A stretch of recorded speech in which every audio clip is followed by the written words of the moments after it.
the origin story of Canada is that it exists to be not American. So let me ask you a question, because you referenced earlier, well, what Canada do we believe in? The one that exists or the one that we think exists? We don't seem to be intentional about talking about Canadian culture or what it even is. Canada as a unit is not going to be the 51st state, because in order for that to happen... Is he actually serious about this, or is he doing this to actually get us to button up? Alberta is Canada's best shot right now, because all Canadian families, we are on the Titanic. The iceberg hasn't hit yet, so we're not sinking. If we don't shift course, that iceberg is coming for us. I'm not planning on leaving. I'm fighting. We want to make this country incredibly great. We begin to see that it really isn't about diversity. It is about punishing the people who perform beyond the mean. For people who don't care, where do you see Canada going? Oh, it's catastrophic. It is that bad. What is the carbon tax doing to lower carbon emissions? Exactly. I love this country. I was born in this country. I believe in what this country stands for. I believe in its people. I believe as a place opportunity for all to come and live, but the path that we're on is not working. And we are not going to be what we're supposed to be if we continue along this path. Yeah.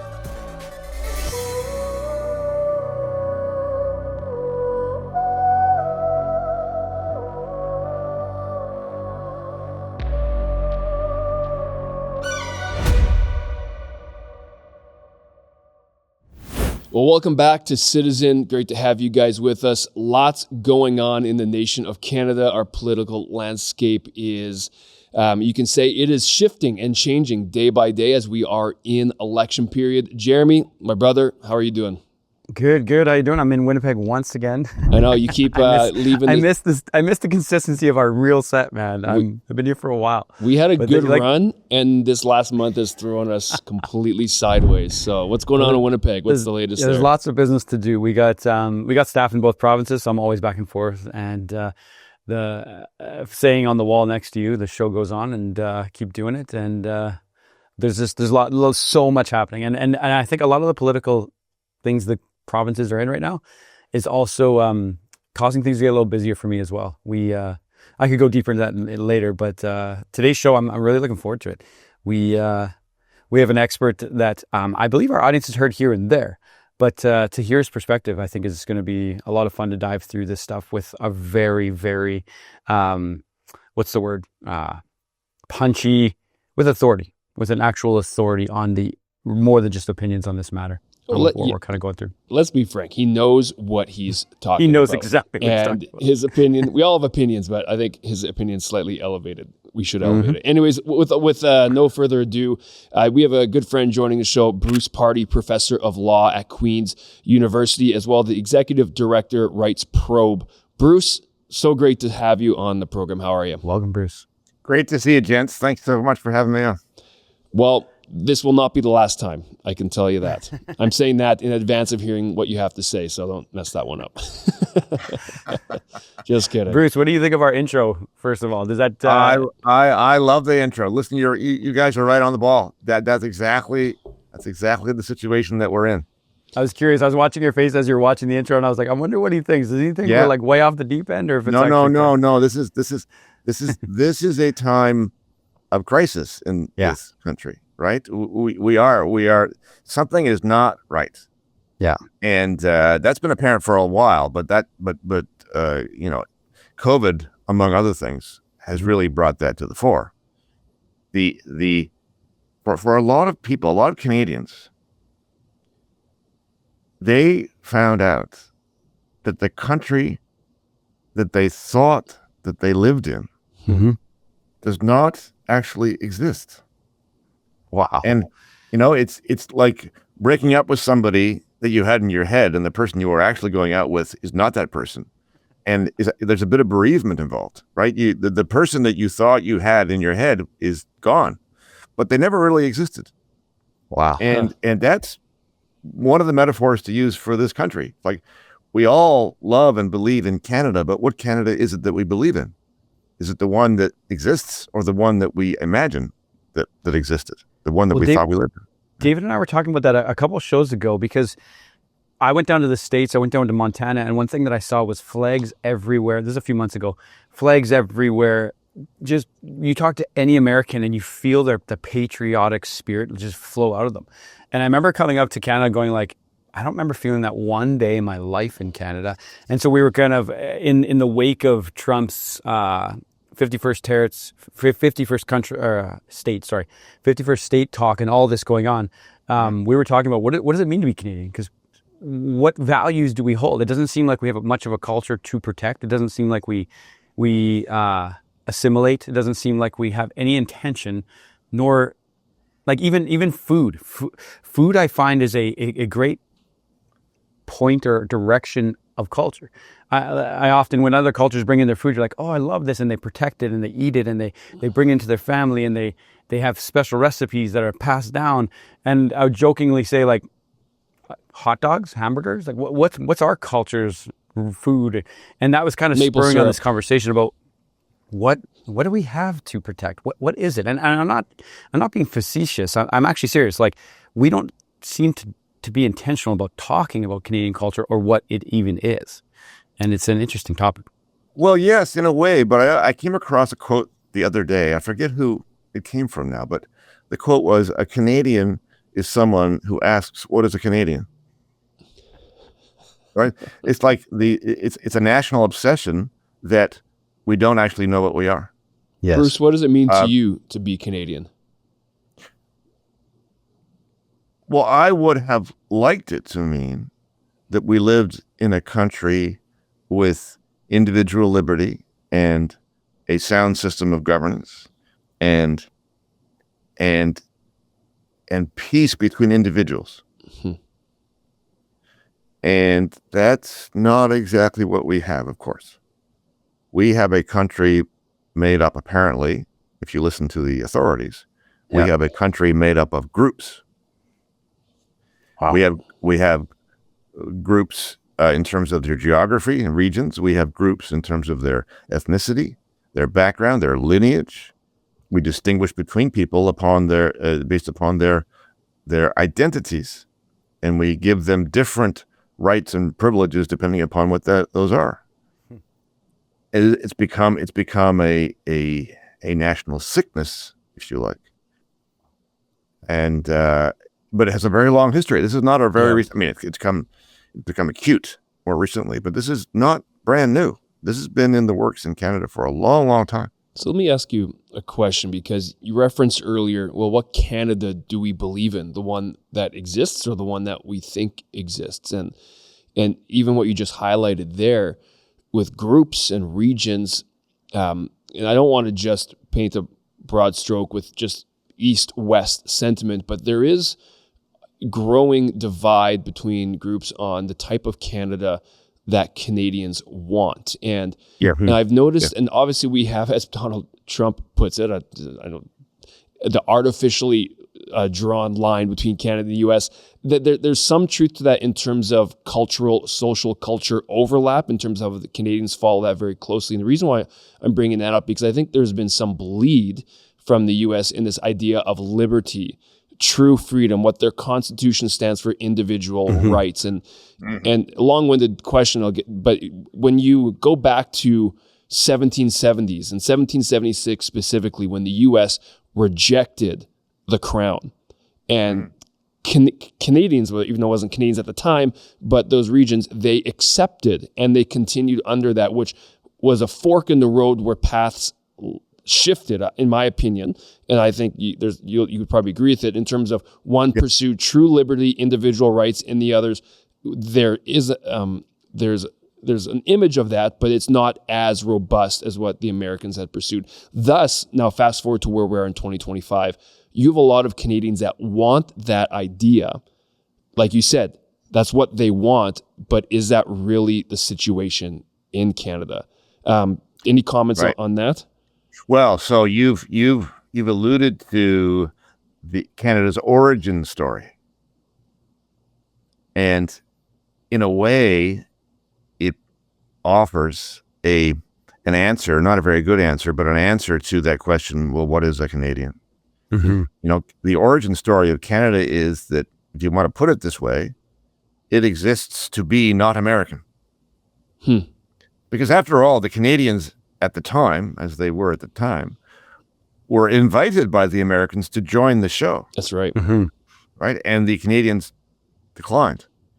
So at the time that the Americans were seeking their liberty from, getting from underneath the thumb of the crown, the Canadians said, no, we want to be under the thumb of the crown. And so this anti-American knee-jerk reaction that Canadians give to things that are American is, we come by it honestly. There's something in our cultural DNA that's consistent with it. And it's looks to be very hard to shake. But at the same time, and this is the irony, at the same time, Canadian culture over time, and especially in the West, I suspect, but over time has also absorbed those American ideas like individual liberty. And a lot of Canadians, for example, without really thinking it through, believe or assume that they have the same constitutional rights as the Americans do. Yeah. Like, you'll hear Canadians take the Fifth. Well, the Fifth is the Fifth Amendment of the U.S. Constitution. I plead the Fifth in court. This is Canada, right? Sir. Yeah. So Canada has a very complicated relationship with its idea of the United States. I mean, we rely on it. We're dependent on it. We are dependent on the United States economically, militarily, culturally, and yet we are built as a country to not want to be them, and that causes all kinds of cultural trouble, and you can see that happening right now. Wow. Yep. Yeah.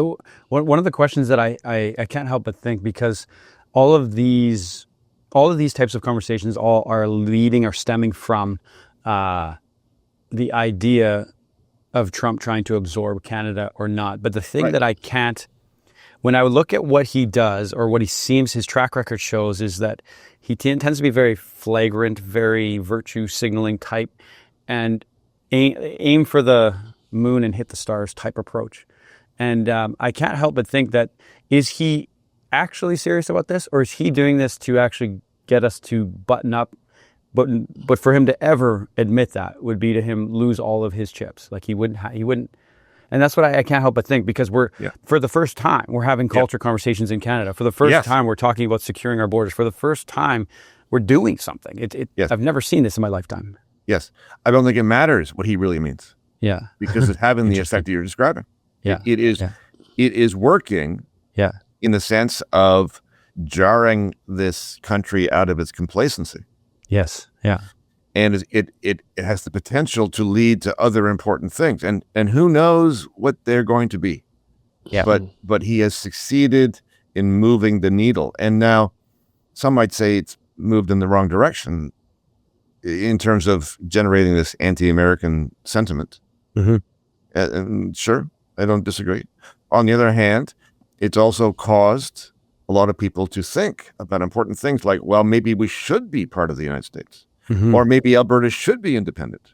Yeah. Or maybe there really is something wrong with this country, that and are we able to fix it? Those are absolutely critical thresholds to break through, so that we can talk about this in a way that we haven't talked about it for a long time. I can't remember a time when we talked about such fundamental things in this country, perhaps going back to the time of the patriation of the Constitution. But even then, there were a lot of things that just weren't on the table. One of the things I've heard you say, I've watched a lot of your stuff, and I go to it regularly. And so one of the things that I think is such a good thing you're saying, and I think we need to get people to understand it more, and maybe you can speak to this, is that there's so many people, I think, who believe true change can come through incremental, bite-sized changes in our system. Right. But you're kind of alluding to the fact, saying, and I don't mean to put words in your mouth, so please correct me if I'm wrong, that it's going to take a radical something to truly bring change, because the system is designed to work the way it actually is working right now. That is correct. Absolutely correct. That's true. The system is working as designed. And so people who see the problems that we are encountering and say, well, people are not It is the problem with the people. The people who are running the system are the problem. Let's get rid of those particular people and put the other people in, and everything will be fine. No. This is the way our governance system works. And so if you have a problem with the way things are going, maybe we ought to look at how that system is constructed. Now, that's not going to happen as a country. Mm-hmm. There are too many vested interests in the way things are to allow for a fundamental rethink. So the incremental approach is a dead end as far as I'm concerned. The incremental approach has essentially achieved, if anything, over a course of years and decades, if anything, the incremental approach has achieved a slowing down, best case scenario, a slowing down of the bad changes that we've encountered over time. So yes, it's got to be something significant that is like an earthquake to the way the country runs, or we'll get more of the same and worse. And so from Trump, all this talk about the 51st state, that has generated a lot of conversations that I think are very valuable. Mm-hmm. But Canada as a unit is not going to be the 51st state. No. Because in order for that to happen, the people in charge of Canada have to decide that they will put up with it, and they won't. They're just not going to. So, Bruce, I'm going to run by a little theory by you, if that's okay. Because we're on this topic, and Jeremy, I'll send this to you. I've been writing a bit lately, and I just finished a little bit of a speculative theory last night. Trump, Carney, and I'm calling it the wild card, which is Alberta. And the irony is, and I'll start off by saying this, the irony of, as we're talking about Canada and almost maybe the apathy that's set in, is that a giant shakeup, like Jeremy, you were alluding to, of Alberta leaving or separating or independence or whatever might be the very thing that saves Canada in a sense, which is ironic. And the funny thing between Jeremy, you guys mentioned a bunch of things, that's why I'm bringing this up. I'll give you the Coles notes of the theory. Mark Carney isn't here to save Canada, but to reform Canada. He's a guy that, in my opinion, and I'm not saying this word in the Twitter-esque world of conspiratorial means, but the globalist in the sense of European Union, open border, countries like that. That's where he's been groomed in, from Davos to Brussels and those halls. So he's got this global finance background. So he's come into Canada, I think, with an opportunity of what he believes is best to move forward in that direction. More of will never be part of the European Union, but maybe a Western counterpart in sense. Trump is a nationalist, nation first, America first. Let's make this happen. Alberta stands in the way of this idea of what Canada could be in this EU sense, whereas Donald Trump's almost waiting in the wings. That's why Jeremy said coming over the top with this idea of, you know what, Mark Carney, I'd rather deal with the Liberals, those pseudo endorsements he said, which really could be a final nail in the coffin for Alberta moving towards this referendum and idea of independence, which obviously I think Donald Trump would welcome, because that would strengthen his stance in nationalism. Maybe there's a deal, maybe there's support, maybe there's military protection, maybe it becomes a state. Anyways, interesting thoughts of all these things that are circulating, because the more and more I've been watching these breadcrumbs, and you look at statements that Carney has stated, like the military, my paraphrase version, the military connection and alliance that we have with the U.S. is over, or we have to fundamentally reimagine Canada's economy, or Canada is the most European, non-European states. Like there's all these interesting breadcrumbs that are playing around. And I threw a line in this article saying we're not watching politics, but we're actually watching cartography in the making. Anyways, Bruce, it's totally speculative. Breadcrumbs being picked up. I cannot predict the future at all or the arts, but that's just something I feel like we're moving towards that path. Thoughts on that? Well, first, Alberta is Canada's best shot right now, because it seems to be that in Alberta, more people understand that things are not right in this country. Wow. Right. On the globalists. I don't think your theory is wrong. I think there's a lot of validity to it, but I like to take a larger view. Yeah. All right. And it's not a function of a person, and it's not even a function of an organization. It's a function of a premise. And that premise is managerial. We have a managerial government, and we have had for a long time. Managerialism is embedded in the way that we are governed. And the globalism that you see, the climate hypocrisy and hysteria, the COVID regime that you saw, the way leaders in Europe speak, the way Carney speaks, is a function and logical extension of managerialism. If you believe that government exists to manage society, this is what you get. Yeah.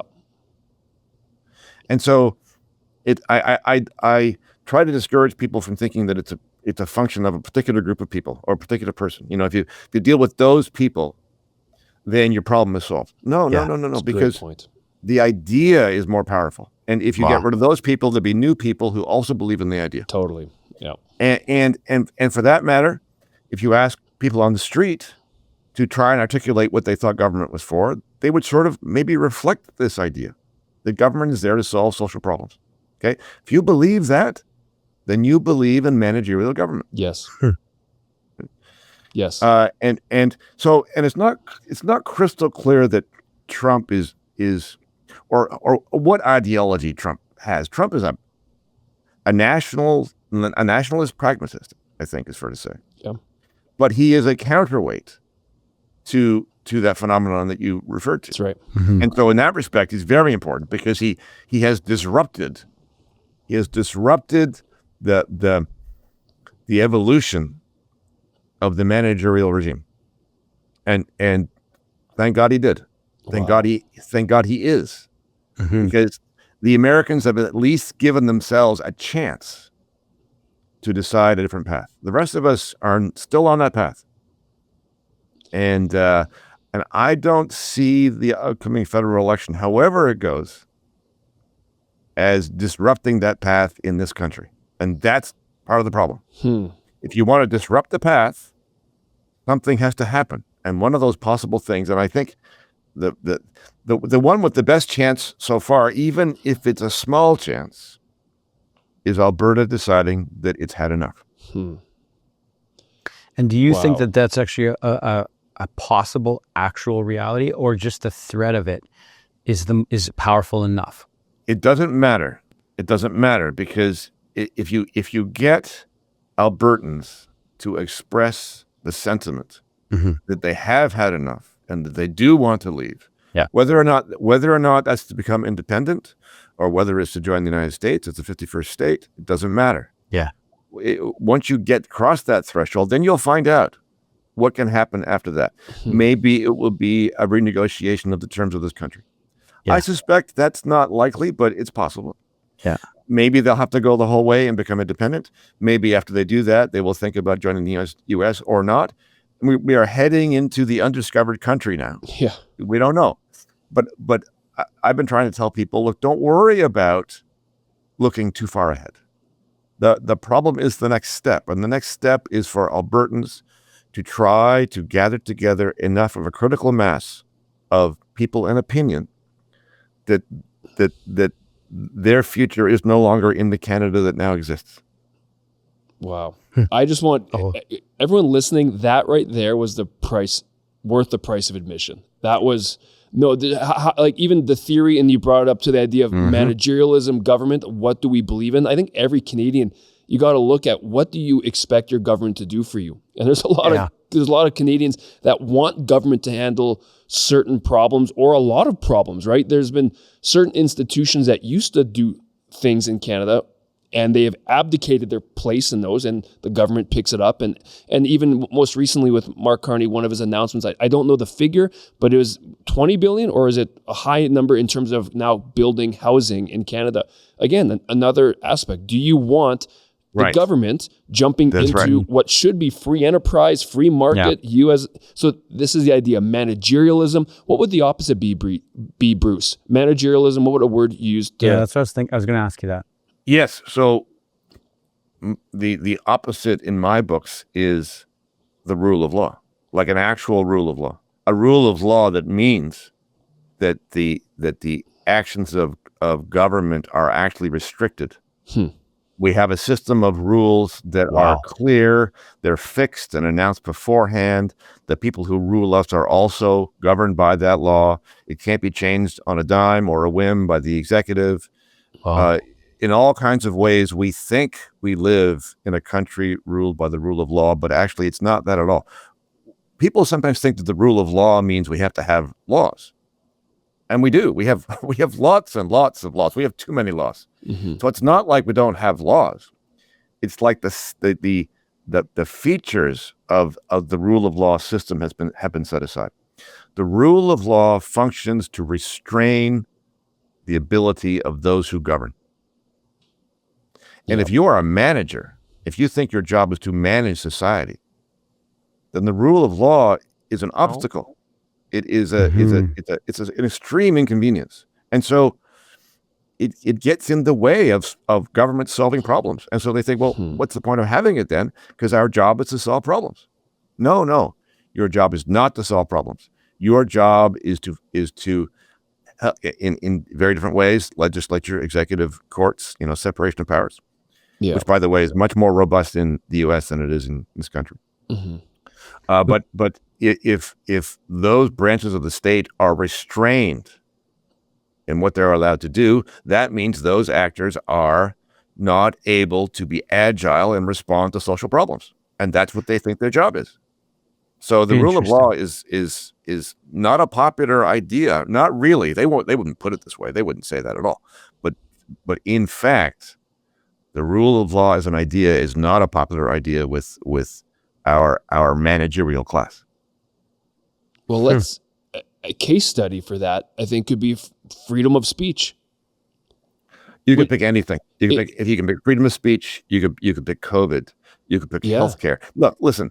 There are challenges ahead, and especially or even with Alberta in this project. So there's going to be moments and issues upon which Albertans are going to have to decide what they really think, like what they really believe in. So, for example, in other words, this whole thing is going to call their bluff in a sense. Here's what I mean. Amongst those Albertans who believe that they are in favor of getting out of Canada, maybe becoming independent, maybe joining the United States, and finding a different way to govern themselves than the one that they have right now, which doesn't work. Does that mean that they believe that they have to get rid of public health care? Because that's what it ought to mean. If you think you want a new system of governance, but you're fond of your public so-called free healthcare, then you do not really mean it. Because healthcare is one of those things that the managerial state looks after for us. And that means you haven't really gotten the idea yet. The idea is we don't want to be managed. And all of those things that the government manages for us, the government has to get out of that business. That includes healthcare. Maybe it's the first order of business even for a new Alberta. You're making people think, Bruce, just so you know. You're obviously talking about a true libertarian viewpoint. Correct me if I'm wrong on that, but in terms of the sense of government, get out of the way, we make our own ways, we make our own future, limited government, limited true rule of law, as you're saying. And all of these institutions that we have trusted or that we have leaned on the government to provide, we provide for ourselves, essentially, in the the truest sense. Sure. And so people are not used to that kind of a system. And and a lot of people are understandably concerned that there's no other way to do this than to have the government do it for them. They've known nothing else. I mean, if you don't have the government providing healthcare, how's it going to work? And then people go down and look at the American system. The American system of healthcare is not ideal either, but that's partly because in my books, they have allowed the insurance company to get its claws into the way the thing works. Right? It's not really a free market either, because government interferes down there. The American system is not perfect, not by any means, and so we have to understand that in any proposition to become a 51st state, whether it's Alberta or otherwise, the American system is not perfect. It's just got better constitutional bones than ours does. On that point, can you bring, I'm looking for more clarity in what do you mean by rule of law? So like my mind quickly goes to what someone might be saying. They may be saying, well, rule of law for the government to abide by, that is, I guess, a constitution, meaning they can't, the boundaries for them, but then someone might say, well, the government is making the rule of law and we abide by it, and thus they continue to make new laws and make new laws and make new laws. And so what's the distinguishing difference?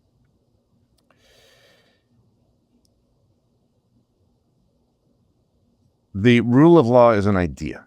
And it works for as long as the people who rule believe in the idea. But it doesn't work when they don't.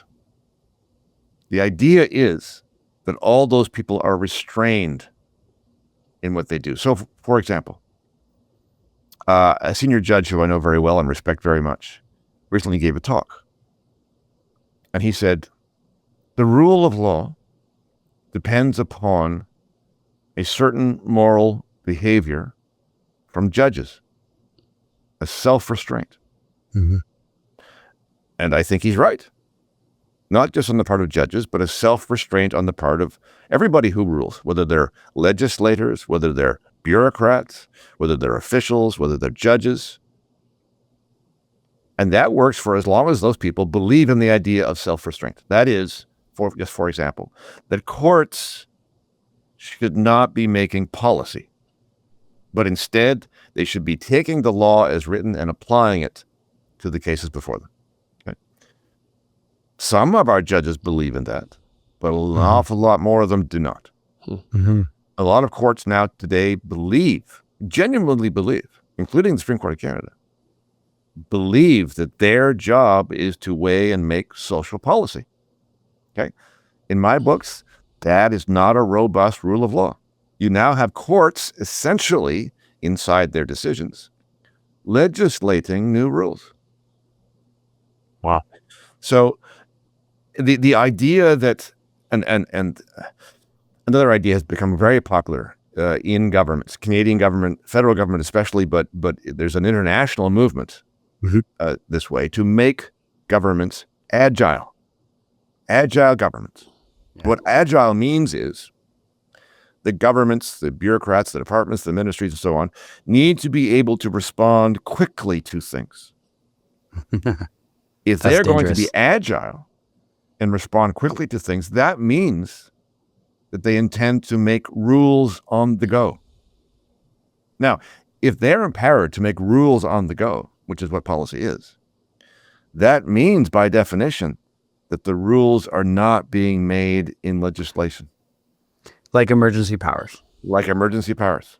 Yeah. Like emergency powers, but not just emergency powers. So we think, oh, well, the emergency powers was the exception to the rule that the legislature makes the rules. That is not true anymore. If you look at most statutes or a vast number of statutes, you'll find some rules in them. I don't mean there's no rules in the statutes, but the other thing that you will find inside them is delegation of rule-making authority to officials and departments and the cabinet and to commissions and so on. Delegation of rule-making authority means that those other entities which are part of the executive branch of government now has the power to make the rules. Wow. And they can make the rules on a dime, sometimes on a whim. And sometimes in regulations, sometimes it's directives, sometimes it's particular decisions on particular situations. But you no longer have a robust rule of law because it is the bureaucracy now that is actually making most of the rules that regulate most of the people most of the time. Mm-hmm.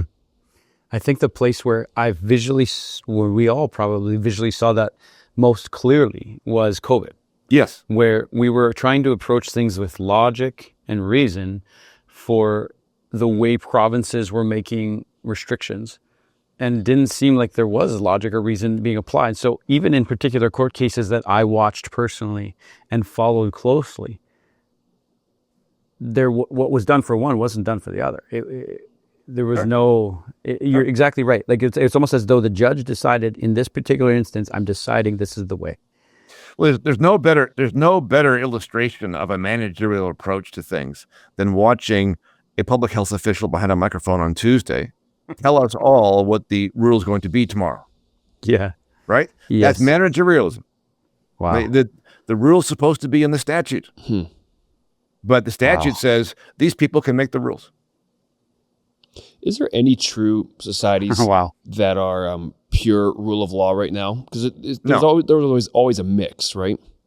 It's always a mix, but right now there's none that I'm aware of. No, see, this managerial idea has spread far and wide, far and wide. And in fact, some people make the case that it began in the United States. Woodrow Wilson is called the first progressive president. It really came on strong with FDR later, but the seeds were planted long before that. It is the modern form of government, and it's spread far and wide, and that is the problem. That if you are to speak against the administrative state, which is what I'm doing, it is to be a heretic. Like, what are you talking about? That's what government is. And so this requires a really radical rethink of where we are. So on that note, just to the remaining time we have, I think Albertans are asking this question quite a bit because they are noticing there's friction between how they want to live, maybe how Alberta has gotten a lot of the short end of the stick, so to speak, in the last decade or so, even more so than that. And the questions, and again, I just want to reiterate for those people who are listening, you are, I'll say, simplifying, but also deepening the process of what we believe and what we think. Where does it stem from, and what do we expect our government to do for us? Managerial, rule of law, how much autonomy do I want to have, or liberty do I want to have to be in my control of my own future, versus how much do I want the government to actually set up the path in terms of how we're going to live? And that's a real important question for people to know and understand, because then once you know, you're going to be able to figure out a bit more, okay, where do I land on certain issues? But Albertan, there's a recent poll, Rachel Parker did an independent study here in Alberta, and I forget the exact, but I know it's upwards of 40 to 50% of Albertans could be in favor of independence. And that's staggering. That's a large number.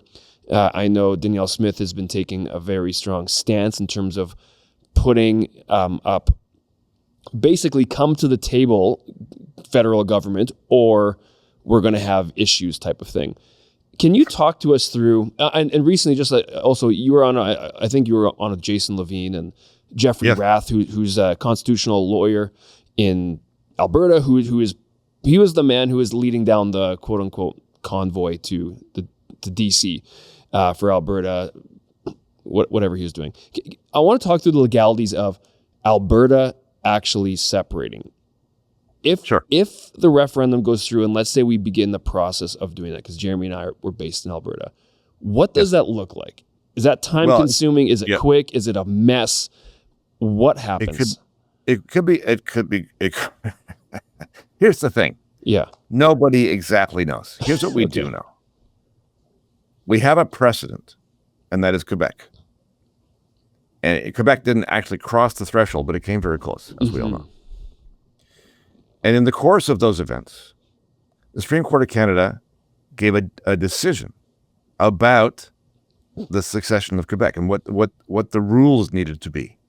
Like these rules are not played out in the Constitution, so they was doing a lot of interpreting of things. But they basically said this. They said, if the population of a province expresses their desires in a referendum, a clear majority in a referendum on a clear question, that is, everybody knows what's going on, then the province does not have unilateral power to leave, but the federal government and the rest of the provinces do not have unilateral power to stop them. In other words, that is the trigger for negotiation. Wow. Now, what happens after that, nobody knows because it hasn't happened yet. Yeah. But you are now in a different political world than you are right now. And that's where you have to get to. We'll work that out when we get there. Maybe it's messy, maybe it's short, maybe it's not. I mean, who knows?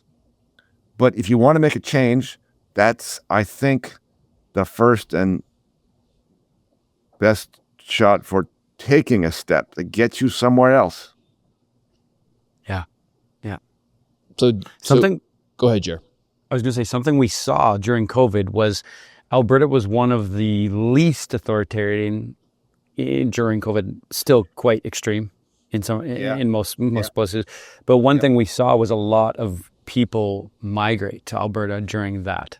I know a lot of friends personally. We work out of multiple provinces, so I get to speak to a lot of different provinces, and that's something we saw. And so it makes me wonder what kind of movement we would see if something like that were to happen. I don't know. So Alberta was not great during COVID either. This is one of the interesting things, right? Yes. And part of my concern is that Albertans might resolve to change things up, to decide they've had enough. But in so doing, for example, I mean, again, who knows? But let's just blue sky for a minute. Let's say Alberta holds a referendum. Let's say a majority of people say we're out of here, and they become independent, and they put together a new constitution for themselves and recreate what it is that they're familiar with. Mm-hmm. You keep a Westminster system of government. Yeah. You mm-hmm. keep a prime minister, premier like parliament. I mean, that's not a good idea, because what we've discovered is that system hasn't worked for us very well. It's a system. You got to change the nature of the constitutional architecture. Yeah.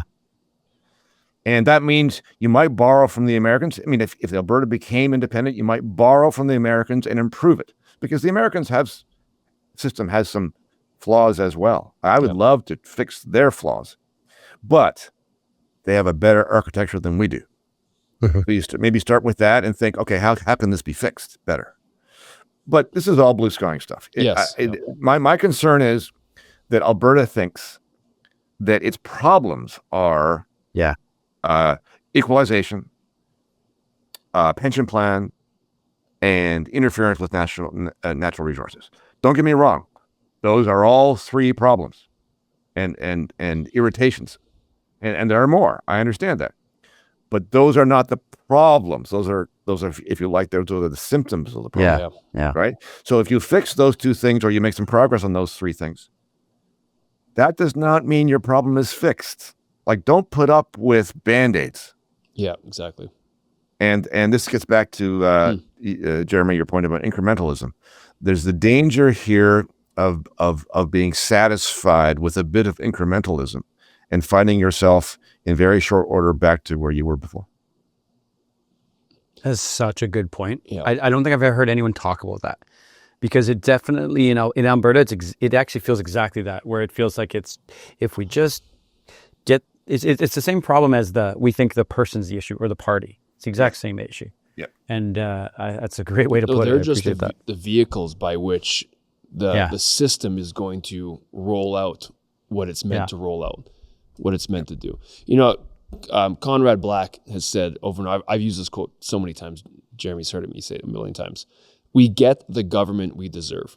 And I think in terms of him saying that is really hinting a lot, whether he meant it this way or not, but the system in which we are in, and we vote the way of which the system we've been ingrained in. And that's a valuable point. And to be like Jeremy, I can't speak for Jeremy, I can speak for myself, but I don't know where I lie in this whole Alberta idea. I put a little comment because we've had, Jeremy, you know, I've had quite a few people message us on our social accounts saying, hey, if Alberta separates, we're moving. People from Quebec, people from Ontario, and Atlanta, Canada. We've had people message us state that. And people have been asking us, where do we land? And I truly don't know, but I am for Alberta leveraging its the things that it has on the table to recreate a better deal for Alberta. I am for that, but in terms of, but I'm. It's interesting. I just don't know where I land. But one of the other reasons that a lot of us who are not in Alberta are rooting for Alberta to do this is partly because we recognize that Alberta has been given a raw deal over time. But also because we see in Alberta the potential to fix the country. Right? If Alberta disrupts the country, and if it chose to separate, especially if it chose to join the United States, it would definitely do that. And the other provinces, the people in those provinces would start to think, well, don't leave us here behind. We want to come too. They'll either move to Alberta, or quite possibly the provinces themselves will say, you know, us too. And again, who knows how that will actually happen? But Alberta could be the first domino in a cascade. That fundamentally changes the country, and that's what we need. And you said earlier, though, when you say fundamentally change the country, you said earlier, though, that you don't see the whole system of Canada changing because there's too many people that have interest in the system. So when you say Alberta could, what do you mean by they could fundamentally change? What could change if Alberta? So if Alberta acts in its own self-interest, then it could create a domino effect that potentially makes the country not viable as it is. Okay. So if Alberta leaves, and other provinces go or start to go too. My colleague Lawrence Solomon has suggested Alberta and Newfoundland would be the first two logical choices. A lot of people have talked about Saskatchewan. But let's say you had two or three going. Well, suddenly the country doesn't look viable anymore. I'm not sure it's viable now, but it doesn't look viable then. Right? And so you are, in fact, changing the country without trying to change the country as a whole. Like what I'm suggesting when I say that the country as a unit is not going to change is there's no impetus, you know, for federal and provincial leaders to sit down at, you know, another constitutional kind of conference and decide, you know, what to do. That's not going to achieve the kinds of changes that we're talking about here. The only the best shot right now for that kind of change is Alberta to go its own way. Well, it's definitely picking up steam and picking up momentum. Yeah, it is. Wow, man.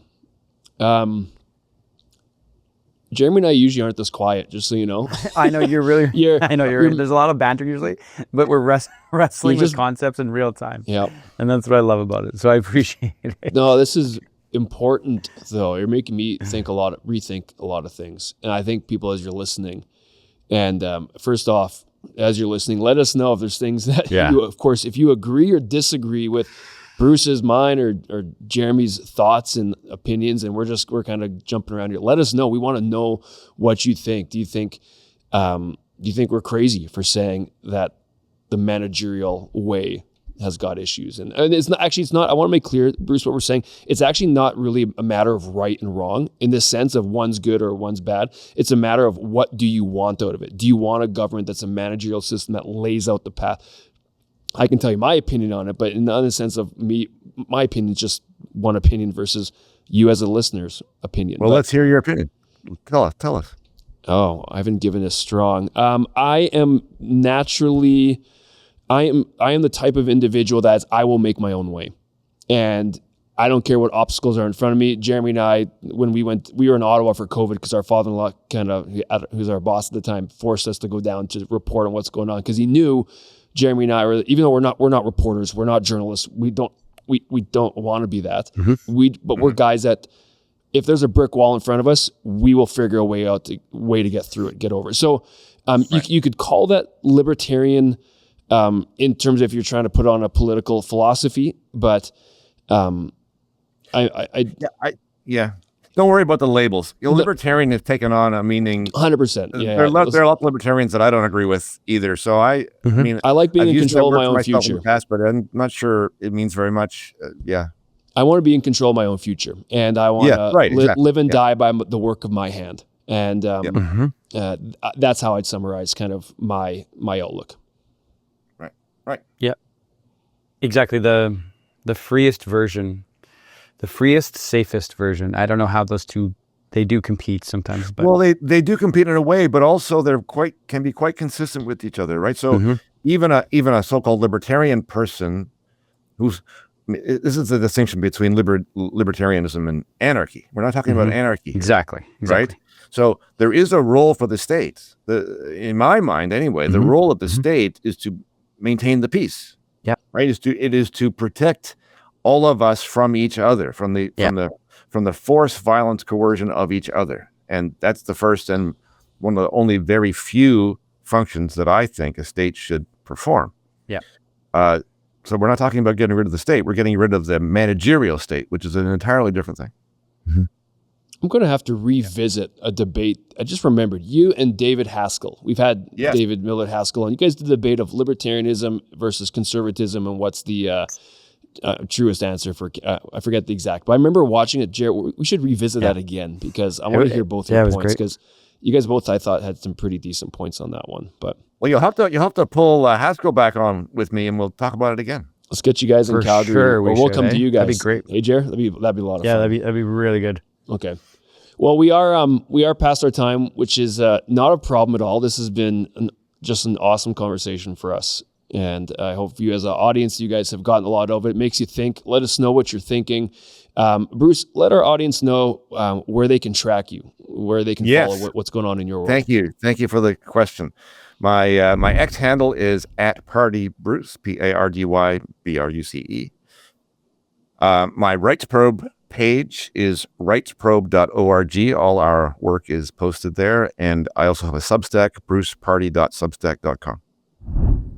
Bruce, one final question before we shut it down, and it might be a long-winded answer, but